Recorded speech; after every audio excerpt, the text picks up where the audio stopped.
from the state level, a lot of it is just making Washington get out of our way.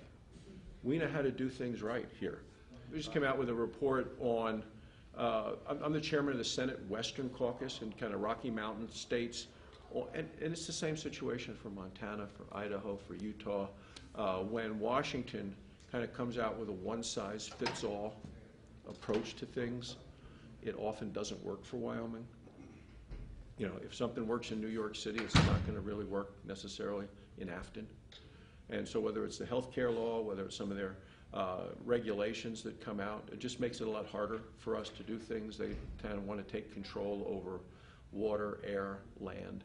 And this report that we came out with is focused on energy, American energy, energy security, and environmental stewardship. And I would tell you, I think the best environmental stewards are the people that live on the land. It's not somebody in some big office in Washington, D.C. who's never been here. It's the people that live here.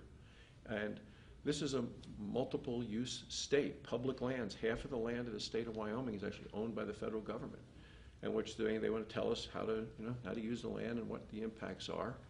And the history of the state is we've used it multiple use for recreation, energy, for grazing, for all of those things. And I think it still is one of the most beautiful places in the world. People want to come here for the beauty of Wyoming, but yet Washington says we don't do it right. And that's kind of a threat to Wyoming. I think one of the big threats nationally is that we keep spending more money than we bring in. We have this debt of trillions and trillions, 17, 18 trillion dollars. Well, who do you think is going to end up paying that? I mean, whose backs is that going to be on? The older people aren't going to be around, but it's the younger people that are going to be faced with that debt. And how do you do it? Those are the real challenges that the country faces, in addition to what's happening in a world which is not safe, is a dangerous place.